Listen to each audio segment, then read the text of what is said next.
Chapter 1. To protect her tax-evading assistant, my wife, who was also my superior, committed perjury, framing me for the crime. Unable to defend myself, I was sentenced by the law and imprisoned for 3 months. After my release, I faced ostracization from furious colleagues, and my prospects for promotion were utterly destroyed. Seeing me remain calm and composed, my wife, Victoria, assumed I had finally become obedient. She even announced she would throw me a lavish makeup wedding. However, during the wedding vows, her assistant, Ethan, overcome with jealousy, ran to the company rooftop, threatening suicide to force Victoria to cancel the wedding. Victoria, who always doted on him, panicked. She abandoned everyone at the wedding, jilting me publicly at the altar, and spent the entire night comforting her little assistant. Afterward, she casually explained to me, "Ethan is young and impulsive. I was just worried something might happen to him. Besides," she added, "he pulled a lot of strings to get you released early. Technically, he's your savior. I couldn't just leave him." I glanced at the newly worn couple's ring on her finger, nodded slightly, and said nothing. Victoria thought I'd bought her excuse, seemed quite pleased, and, quite out of character, promised to take me on a honeymoon once she'd placated Ethan. But she seemed to have forgotten. She had already signed the divorce papers, and I had filed a lawsuit with the court to reopen my case. From then on, we were no longer husband and wife, just plaintiff and defendant. 1. The day after my wife, Victoria Ashworth, abandoned our wedding, the small group chats at work were still buzzing about the fiasco. Even at the office, I could feel the pitying glances from numerous colleagues. "So, after a blow like that, how do you think Sincere will retaliate? Make a scene at the company against Victoria, or hang banners cursing Ethan Miller?" "Probably not. He seemed pretty stable yesterday after Victoria ran off. Maybe those 3 months inside scared him. He's probably afraid Victoria will divorce him, so he doesn't dare make trouble anymore." As I walked into the office, several colleagues were roaring with laughter. They fell silent when they saw me enter. Before, I probably would have been angry, furious even. But now, I said nothing, pretended not to hear, and sat down at my desk under their intense stares. They were right. 3 months of imprisonment had worn down my edges. Besides, I was already prepared for their mockery. Everyone at the company knew about the absurd relationship between me, Victoria, and her assistant, Ethan. Victoria and I met in college and fell deeply in love. After graduation, I excelled academically and was hired by the company with a high salary. Victoria, however, had mediocre aptitude and struggled to find work. Eventually, I used my connections to get her into the company. I stayed up late helping her with tasks she couldn't handle. I scrambled to fix the messes she made. Later, when there was an internal promotion opportunity, I voluntarily gave her the spot. No matter how tired or exhausted I was, seeing her happy made it all seem worthwhile. But 2 years ago, Victoria risked termination by hiring Ethan Miller, who didn't even qualify for an interview. Her excuse to me was that he reminded her of her younger self. Though I wasn't happy about it, to support her, I personally trained Ethan until he could work independently. I didn't expect gratitude from Ethan, but I never imagined I would overhear him complaining to Victoria, accusing me of long-term suppression and verbal abuse. I couldn't help but confront them. Victoria, however, accused me of being defensive and demoted me without even investigating. After that, she constantly targeted me for Ethan's sake. She dumped Ethan's responsibilities onto me. She put Ethan's name on proposals I painstakingly designed. She even made me run across town for 2 hours in the winter to buy Ethan's favorite breakfast. I thought she was just temporarily confused, but then came the tax audit. To protect him, Victoria colluded with other colleagues to report me, shifting the blame onto me. She even used her status as my wife to plant fabricated evidence in my room beforehand. The sudden betrayal left me unable to defend myself. During the 3 months I was locked up, she visited me only once. She said she would never divorce me under any circumstances. I thought she still had feelings for me.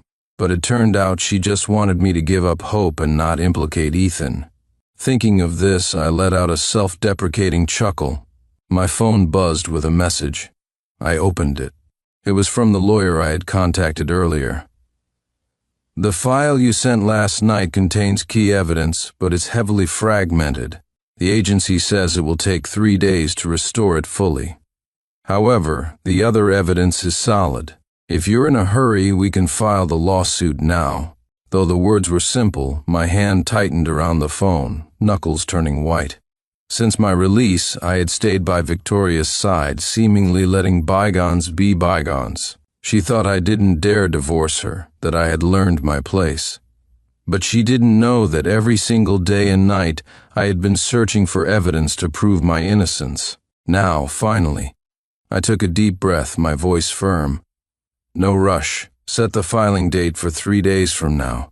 Whatever the cost, whatever it takes, we must win this case." The lawyer paused for a moment, then replied solemnly, "Upholding justice is our mission. The law will not allow an innocent person to suffer unjustly, nor will it let any criminal remain at large." After hanging up, I was about to turn off the screen when a message from Ethan popped up. I opened it. It was a picture. He and Victoria were standing in the kitchen. Victoria wore an apron, head bowed as she cooked. Ethan was playfully pressing his cheek against hers, their posture intimate. Victoria's lips were slightly upturned. She seemed to enjoy his closeness. Yet previously, if I so much as touched her lightly, she would push me away in disgust, saying she hated physical contact from the opposite sex. Now it seemed she didn't hate contact from men, just contact from me. One call from me, sincere, and Victoria ditched the wedding for me. Stayed all night. "You've been married 5 years. Bet she's never been that attentive to you?" His tone was as proud and provocative as ever. I knew he was doing it deliberately. I had complained to Victoria about him before, but she hadn't even looked at the proof, just impatiently asked if I had provoked Ethan. Why else would he provoke me and not others? She claimed she wouldn't get involved in conflicts between men.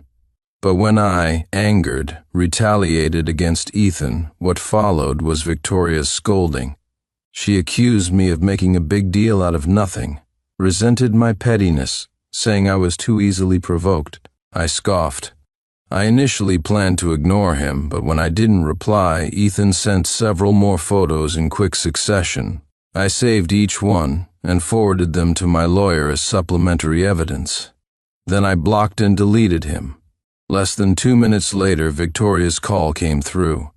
"Sincere, did you delete Ethan from your contacts?" she demanded accusatorily as soon as I answered. "What's wrong with you?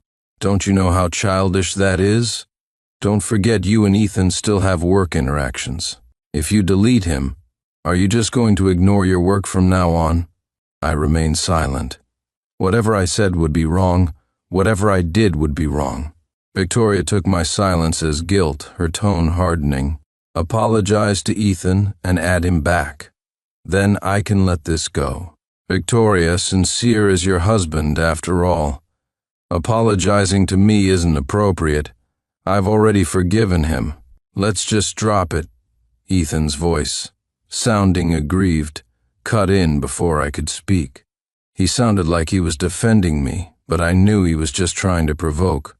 Sure enough, Victoria sneered. "Husband? So what? I've always been fair in my dealings, never based on relationships.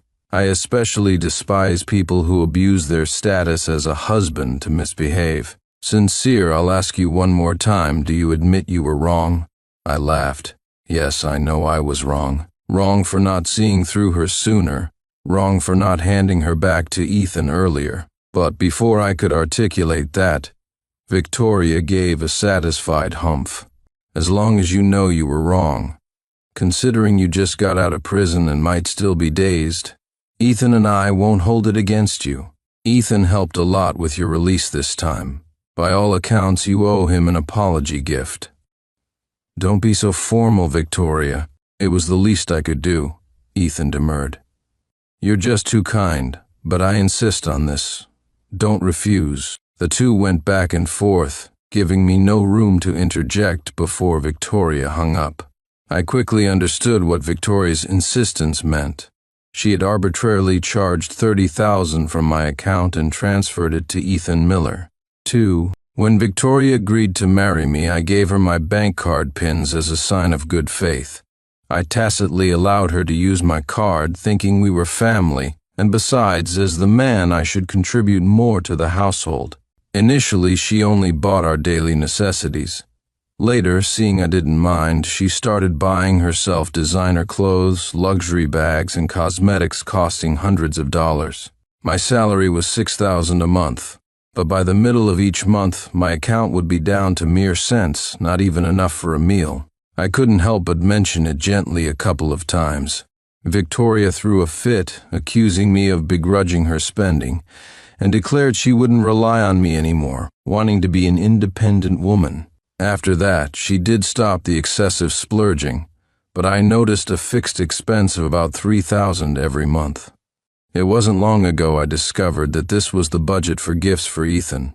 Victoria told me to save money diligently, not even letting me buy 10 packs of 3 underwear, yet she bought Ethan socks worth $50 a pair. She preached frugality. I wore a pair of 20 cheap shoes, patched up and worn for 2 years, yet within a month she bought Ethan 2 pairs of Air Jordans worth several $100s each. She also talked about planning. She meticulously planned the grams of ingredients for my meals, yet she and Ethan spent over on a single birthday celebration dinner. Thinking about it now, I felt increasingly ridiculous. However, large transfers required verification from the account holder. Soon Victoria sent me a message just like always. Verification code. I glanced at our past chat history. I couldn't recall when, but at some point, the only messages Victoria proactively sent me were these 2 words. She had once complained that verification codes were troublesome and wanted me to get her a supplementary card. But back then, though usually compliant, I had, for some unknown reason, perhaps guided by a subconscious instinct, refused. Thinking back now, maybe even then, a part of me was already trying to save myself. I scoffed, ignored the message, and left the company. First, I drafted the divorce papers, then took the house deed to the nearest real estate agency. The house was our marital home, bought outright by my parents when we got married. They specifically chose a neighborhood Victoria liked. During the transfer, to reassure her, my parents even arranged for me to add her name to the deed. Yet over the years, whenever my parents wanted to visit for a few days, Victoria would still show her displeasure, making me use busy with work as an excuse to turn them away. Thinking about it now, I felt truly unfilial. When I told the agent I wanted to sell the house, they informed me I still needed Victoria's signature. I showed them the proof of full payment from my parents. The agent explained, "This can be used as evidence in court, but for a standard sale process, signatures from both parties are required." I understood. I couldn't afford to break ties with Victoria just yet. I needed to completely sever our connection before going to court. Thanking the agent, I requested a template for a power of attorney agreement and went home. I thought Victoria would be out late again, but when I opened the door, I saw her sitting on the sofa, her face grim. Seeing me enter, she shot me a cold glance. She stood up, walked into the bedroom, and slammed the door shut with a deafening bang. This was a staple of our previous Cold Wars. I knew she expected me to go apologize and coax her. Though I didn't want to, looking at the agreement in my hand, I sighed and walked to the door. I'd coaxed her so many times before, one more wouldn't hurt. Besides, this apology could get me the entire house back. With that thought, I pushed open the bedroom door. Before I could even step inside, the eyebrow razor she commonly used came flying at my face. I dodged instinctively, but it still grazed my cheek, causing a sharp sting. Seeing she had actually hurt me, Victoria froze for a second, a complex emotion flickering in her eyes. Then she resumed her usual demeanor. I expected her to demand I kneel and apologize first, or perhaps transfer her some money to calm her down, as she had done before. Instead, she spoke with uncharacteristic earnestness. "Sincere, I know you're still holding a grudge about the wedding, but I explained yesterday. Ethan is young, impulsive. He really might have done something drastic. Going to him was also for your sake. If something had really happened to him, could you live peacefully for the rest of your life?" I found it laughable. Why couldn't I? Victoria looked at me as if I were a lost cause. Aside from the fact that he's a human life, he's also our colleague. We've worked together for years. How could you just watch him die? Besides, he helped a lot with your release this time. If he hadn't pulled strings, would you have gotten out so quickly? I felt it was absurd, like listening to a fairy tale. Why hadn't she considered that if it weren't for him, I wouldn't have gone to prison in the first place? And my lawyer had mentioned that under normal circumstances, my case wouldn't warrant 3 months of detention. Whether his string pulling was meant to help or harm me remained unclear. I didn't voice these thoughts to Victoria. She wouldn't believe me anyway. Seeing my silence, Victoria assumed she had persuaded me and smiled. "This time I charged your card. It was also to help you accumulate good karma. Perhaps your imprisonment was due to your usual stinginess. Maybe even fate couldn't stand it and decided to make you bleed a little. Do you really think I care about your paltry sum of money?" After her dismissive remark, Victoria noticed the documents in my hand. "What are you holding?" "I'm planning to sell this house." "Sell the house?" Victoria raised an eyebrow. Just as I was considering what excuse to use to convince her, I heard Victoria cover her mouth and laugh. "Are you finally going to listen to me and sell this place to get a bigger one? I told you long ago the feng shui in this house is bad. That new development next door isn't bad. I had someone check it out." Victoria chattered on. I realized she was referring to her previous attempts before my imprisonment to get me to sell this house and buy into the new development next door. She had painted a rosy picture to get me to agree, but I knew her real motive. Ethan was planning to buy there, and she wanted to live near him. I didn't correct her. I simply nodded. "You're right. I'll handle the paperwork tomorrow." Previously, I had always been the one to run around handling all the troublesome procedures, big or small. So Victoria didn't think twice and signed the power of attorney agreement without hesitation. After she signed, I smoothly turned the divorce agreement to the last page. Why does this look different from the first two? Victoria sensed something amiss and was about to look at the cover. Just then, her phone rang. A glance at the screen made her eyes curve into smiling crescents. She lost all interest in checking the agreement and hastily signed her name at the bottom. "All right, you can go out now. I have things to do." Victoria waved me away. I didn't need her to tell me. I knew the call was from Ethan. Every night they would talk on the phone for nearly half an hour before bed. I didn't know what plans they made this time, but for the next 2 days Victoria was out early and back late. Unlike before, I didn't bother offering well-intentioned concern only to be rebuked for being nosy. This time, I focused solely on handling my own affairs. The next day, I went to the real estate agency and submitted the power of attorney. To sell the house quickly, I listed it at a very low price. Within half a day, a buyer viewed the property and closed the deal directly. On the third day, my lawyer informed me that the fragmented evidence had been successfully restored, and the court was already processing the case. Everything was set in stone. All that remained was for the case to be reopened, and the injustices I had suffered would be repaid manifold. 3. I returned home, planning to pack my things. As I reached the doorway, I saw my belongings piled up by the stairwell like garbage. The custom couple mugs I once cherished were broken in half. The photos of Victoria and me printed on them, once closely embracing, were now separated and tossed into opposite corners. I cast a glance at the mess and pushed open the apartment door. Victoria and Ethan were standing hand in hand in the living room, pointing around the house like a sweet couple. "Victoria, what if Sincere objects to me using this house as a game room? Don't worry.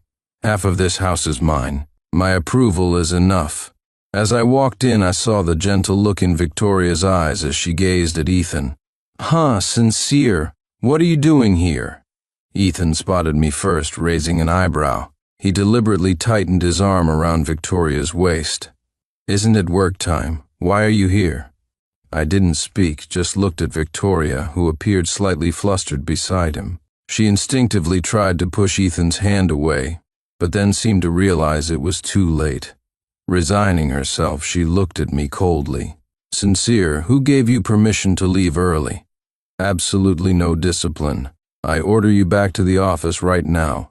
I can symbolically dock half a day's pay, otherwise it's triple penalty according to company policy. Her words made me want to laugh, but I knew she was serious. Others could be late or leave early and she'd turn a blind eye. But with me, the punishment was always real. I had worked so hard to help her reach this position, and in the end, all her insidious tactics were used against me. Ethan chuckled. Victoria, don't be angry. Sincere probably spent too long in prison. He's not used to things yet. Give him some time to adjust. His words appeased Victoria's anger. Her expression softened slightly. When she looked at me, her eyes were full of disappointment, as if I were beyond saving. Sincere, you should learn from Ethan. He's young but sensible, successful in everything he does. Unlike you, so old and rigid. All right, I won't hold this against you. Since you're here, I happen to have something to discuss with you. I've already sold the house. I already guessed what Victoria was about to say. Before she could finish, I cut her off calmly. The contract is signed. Besides, my parents bought that house with their own money, in full. It has nothing to do with you. You have no right to decide anything about it. Perhaps shocked by my bluntness, Victoria's brow furrowed tightly. Sincere, are you crazy? I've been married to you for years and now you're being petty about one miserable house? I corrected her. One miserable house worth $500,000? Besides, after all these years married to me, what exactly have you done that warrants me not being petty about $500,000? Framing me for prison, or cheating on me? Victoria was speechless, her face flushed red with anger. Finally, she spat out, Sincere, I never thought you were this kind of person, despicable and selfish. Ethan flashed a triumphant smile, lightly patting her back comfortingly. Forget it, Victoria. Don't let this ruin things because of me. I'll feel really guilty, he said. Then he approached me. Sincere, this is my fault. It has nothing to do with Victoria. If you want to blame someone, blame me, not her. I know you don't want to see me. I'll leave right now. As he spoke, he raised his hand as if to pat my shoulder.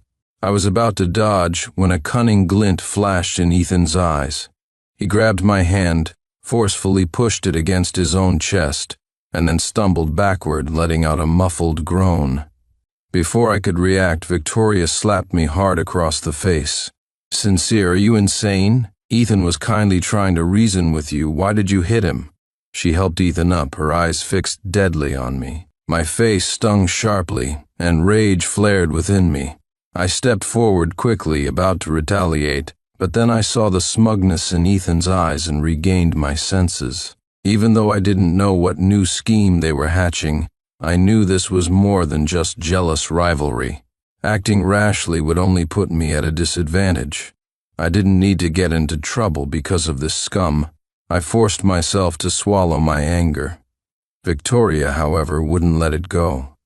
She rushed to the door, deliberately messing up her hair and clothes, opened it and screamed, "Help, someone's committing domestic abuse." Hearing the commotion, several neighbors gathered around. Victoria had already spread the news of my imprisonment. Now, hearing her embellished story, the neighbors quickly sided with her, shielding her and pointing fingers at me. I've already called the police. Let this domestic abuser go back to jail. Perfect for a second timer. Someone sneered, shaking their phone at me threateningly. Just then, my lawyer arrived with 2 police officers.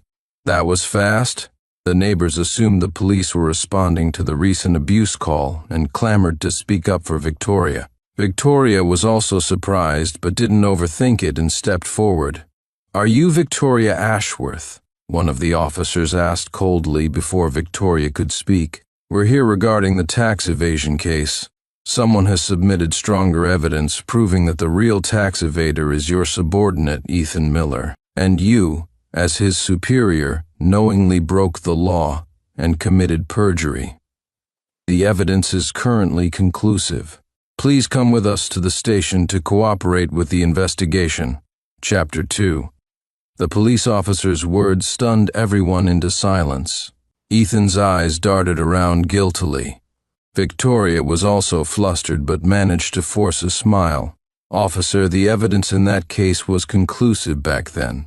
Besides, it's been so long, wasn't the case already closed?" the officer stated impassively. "Someone submitted new clarifying evidence. This evidence is very strong. Moreover, doubts have been raised. Regardless of how much time has passed, we are obligated to investigate." Victoria tried to argue further, but the police remained firm. Anticipating Victoria's reaction, I had already instructed my lawyer on how to counter her arguments when we filed the report and lawsuit. I wouldn't have started this fight without being absolutely certain of winning. Seeing the situation, Ethan was the first to regain composure. His eyes darted around, and then, as if struck by an idea, he looked at me with a pleading expression. "Sincere, you did this, didn't you? I know you can't stand me. If you have a problem, just come after me. Don't drag Victoria into this. Whatever the final outcome, once she's involved in a lawsuit, her career prospects at the company will be affected." Hearing Ethan, Victoria snapped back to reality. She stopped pleading with the police and turned to glare at me angrily. "Sincere, when did you report this? I order you to withdraw the lawsuit immediately. This matter was settled 3 months ago. Stop filing false reports and wasting police resources." I found it amusing. "Didn't the police just say I submitted substantial evidence? How is that filing a false report?" Victoria scoffed. "Sincere, I know you're bitter about being in prison before, but don't just grasp at straws. Filing a lawsuit is not a game. I'm advising you this for your own good, as your wife. If it turns out you filed a false report, the consequences could be much worse than just 3 months in jail." Some uninformed neighbors around us also looked at me with disdain, urging me to turn over a new leaf. I didn't know how Victoria had portrayed me during my imprisonment, but judging by their expressions, almost everyone saw her as the victim. I didn't explain, just let out a cold laugh. "You keep calling me your husband, but is bringing another man home while your husband is in prison how you treat him?" Saying this, I took out my phone, opened the photo gallery, intending to show the neighbors the pictures. Victoria had brought Ethan home the day after I was imprisoned. She had cleaned up meticulously afterward. If someone hadn't accidentally captured it with a drone, I would probably still be in the dark. Victoria's face turned deathly pale. She lunged, snatched the phone, and smashed it on the ground. But it was too late. All the neighbors had seen the image of her embracing Ethan. The neighbors who had been fiercely defending her moments ago instantly changed their expressions and distanced themselves. Victoria looked like she was about to break down, but this wasn't over yet. I continued, "Similarly, since you're so convinced of your innocence, what's the harm in letting them investigate? Or, are you rushing me to withdraw because you have a guilty conscience?" I emphasized the last few words deliberately. The neighbors had supported Victoria because they saw her as a victim. Now, learning of her infidelity, suspicion arose. Was the tax matter true or false? A question mark naturally formed in their minds. A few started whispering among themselves. Ethan also grew anxious. "Sincere, how could you do this? Victoria and I are innocent to slander." "Victoria, you actually photoshopped such pictures? That's utterly despicable." I anticipated he would try to deny it. I glanced at my lawyer. Understanding my cue, the lawyer took out his phone. "The photos are photoshopped? What about the video?" Victoria was standing close and saw the video thumbnail first. Her face went completely white. 5. Before the lawyer could play it, she lunged forward, snatched the phone, and deleted the video. I couldn't help but scoff. Deleting it doesn't matter. I have plenty more evidence, enough to let you thoroughly reap what you sow. I rarely pushed people so aggressively. Victoria finally understood. I had prepared everything before this confrontation. Continuing to fight me would yield no benefits. She glared at me furiously, consumed by impotent rage. Sincere, I am truly disappointed in you. Just then, Ethan, standing beside her, seemed to think of a plan. He leaned in and whispered something to Victoria. Victoria's eyes lit up as if grasping a lifeline. After getting permission from the police with a forced smile, Victoria took out her phone and made a call. I recognized the number. It belonged to her boss, Miss Reed. Initially, Miss Reed had looked down on Victoria. It was I who had mediated and eased their relationship. Later, for reasons unknown, they had become incredibly close, like sisters. After hearing Victoria's situation, Miss Reed paused for 2 seconds, then chuckled. Victoria, I roughly understand. Just cooperate with the police investigation. Since you didn't do it, there's nothing to fear.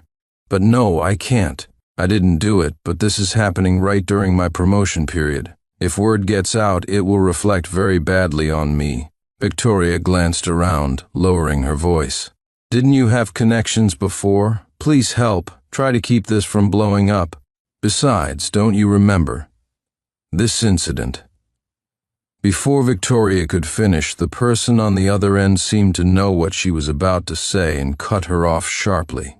Victoria, what are you talking about? Connections? Help with what? You running wild at the company is one thing, but do you really think everyone is your parent and has to indulge you? The police need to investigate.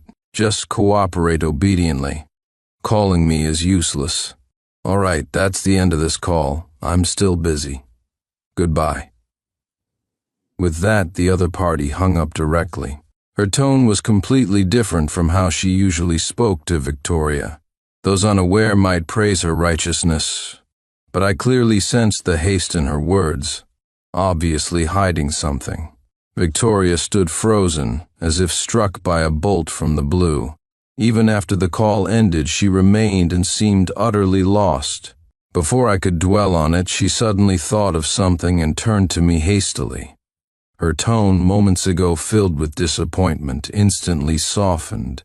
She pulled me aside. Sincere, I admit defeat. Can you please stop this? The house is yours. We'll stay married. From now on, whatever you say goes. But please, withdraw this lawsuit. I'm about to be promoted. Ethan is still young. Can't you, for the sake of our many years together, just let this go? Her eyes pleaded earnestly. Yet I only found it increasingly laughable. Many years together. Did she think about our many years together when she framed me and sent me to prison to help Ethan? Seeing my silence, she seemed to know what I was thinking. She bit her lip and added, We are husband and wife right now. If something really happens to me, do you think you can escape unscathed? If our assets are really frozen, it will be our marital property. You won't get a single cent. Mentioning property, she seemed to think the threat of mutual destruction would work on me. A flicker of hope appeared in her eyes. I nodded. True. Seeing my response, Victoria's eyes brightened again. Just as she was about to speak, I pulled out the already signed divorce agreement from my bag and presented it to her. Fortunately, we are already divorced. 6. To ensure she saw clearly, I specifically showed her the page with her signature. We're already divorced, so where's the marital property? Your imprisonment has absolutely no effect on me. I scoffed lightly. Victoria's eyes widened in shock as she stared at the divorce agreement in my hand. Her face turned deathly pale. Impossible. When did I? She still tried to deny it.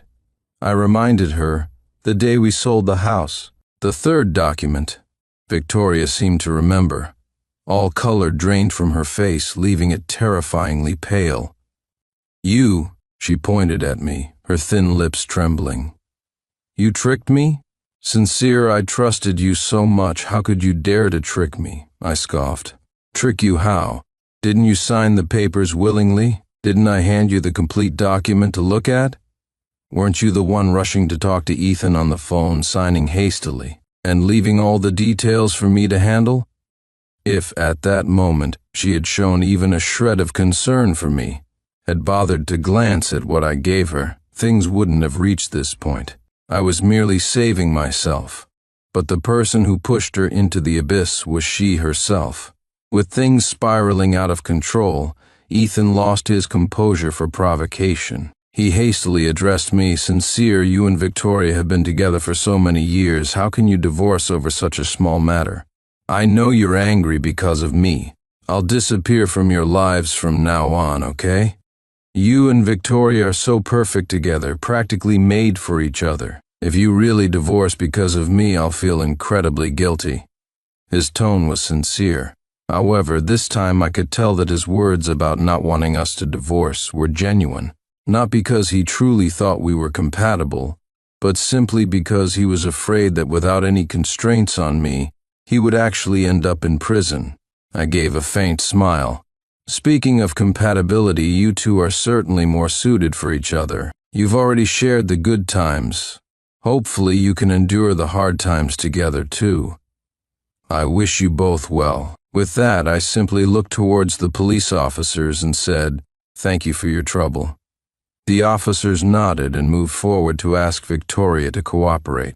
The neighbors, who had been watching the dramatic turn of events unfold, snapped back to reality and began whispering amongst themselves, pointing fingers at Victoria and Ethan. Victoria, too flustered to even try explaining, rushed forward and threw her arms around me. Sincere, I'm sorry. I apologize to you. Please withdraw the lawsuit, okay? We don't need to take things this far. I admit I was wrong. I'll change from now on. I'll listen to whatever you say. I can apologize to you publicly online, accept everyone's supervision. Oh, right, the wedding wasn't finished. Didn't you want a wedding? I'll arrange another one. We'll make it the talk of the town. How about that?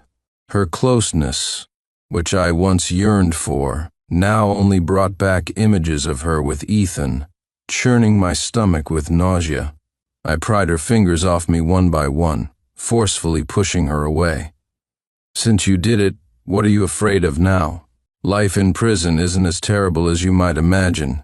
There's food and drink, a regular schedule, just no freedom. You'll get used to it after a while.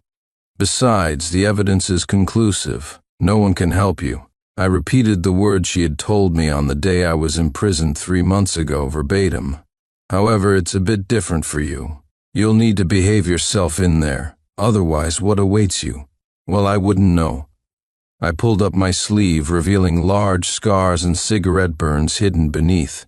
Also, this finger of mine was broken before. Victoria's eyes widened, her entire body trembling. Ethan panicked too, dropping to his knees before me with a thud. Sincere, I beg you, please help us. I'm still young. I don't want to go to prison. I had intended to ignore them, but seeing their frightened, pleading faces, an idea suddenly struck me. All right, I can let one of you off. 7. Hearing me relent, the two were about to breathe a sigh of relief, but my next words made their momentarily eased hearts clench tightly again. However, I can only withdraw one charge. After all, we can't have the police come all this way for nothing. I'd face charges for filing a false report too. You two can discuss which charge you want me to drop. They exchanged glances. Ethan spoke hastily. Victoria, you know I'm still young. My life is just beginning. If I go to prison, this life is completely ruined. Take the fall for me this time. It's only a few years. When you get out, Sincere won't abandon you. If worst comes to worst, I'll marry you, okay? Victoria then shook her head, her voice choked. Ethan, no, I can't. Ethan tried to persuade her further, but Victoria kept repeating the same refusal. She wouldn't do it. After repeated attempts at persuasion, Ethan completely lost his patience. He forcefully shoved Victoria away, roaring, "What do you mean you can't? You're the one who caused this mess. I already said I'd confess early for a lighter sentence. but you insisted on framing Sincere. The one who tied the bell must untie it. You caused this problem, so you fix it." As he finished, his eyes glared venomously at Victoria. Whenever they were together before, his gaze had always been incredibly gentle. This was the first time he had revealed his vicious side.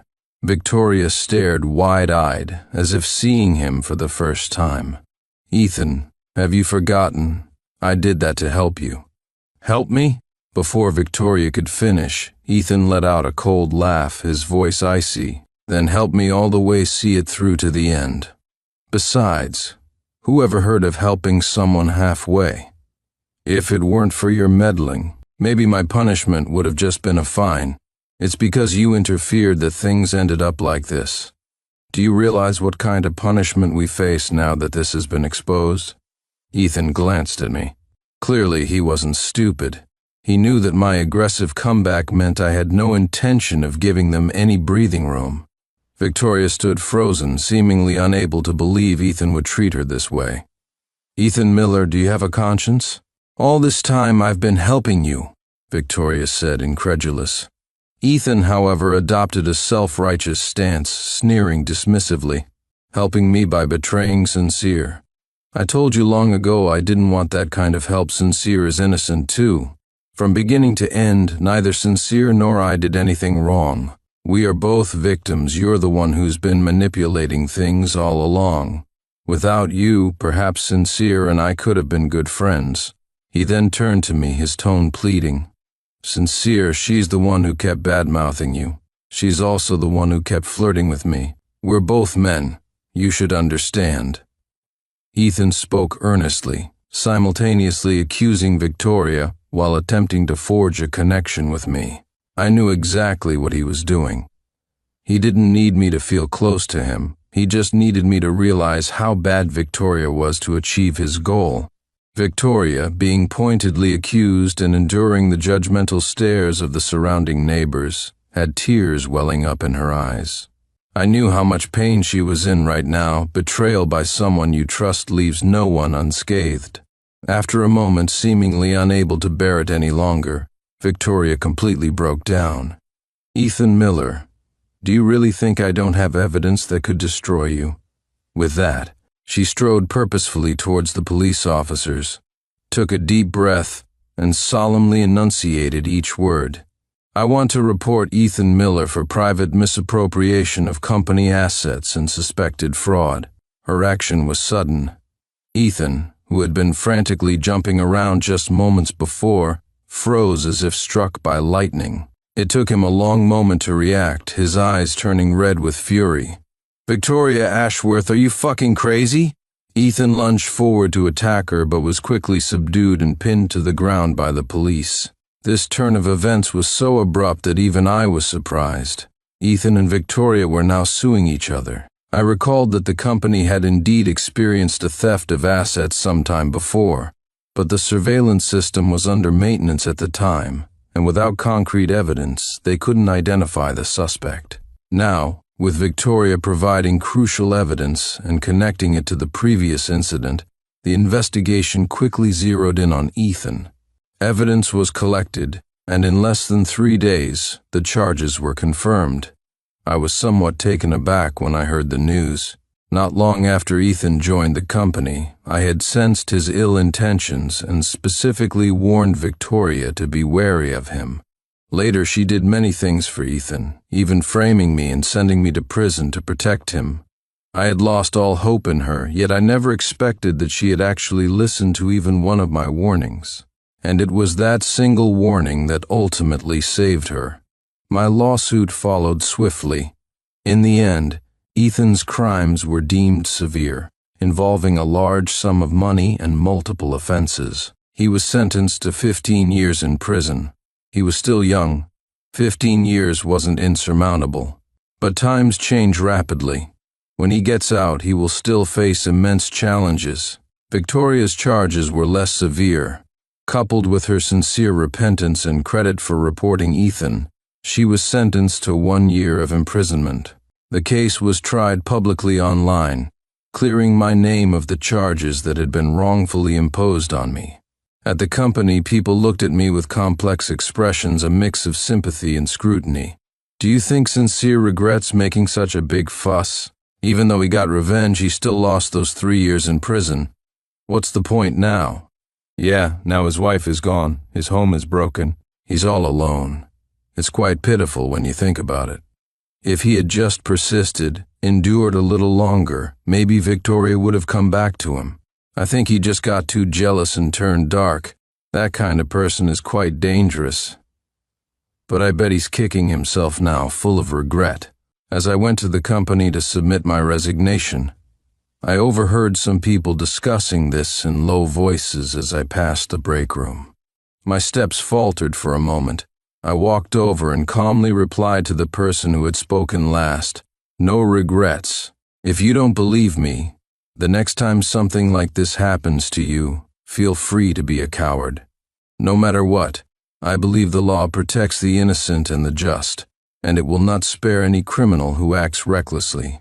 The person I addressed turned red and white, stammering, unable to respond. I ignored him and walked straight past. A few steps later, I heard the group silently disperse. When I reached the office and handed in my resignation, Victoria's boss, Miss Reed, smiled at me and tried to persuade me to stay, but I still refused.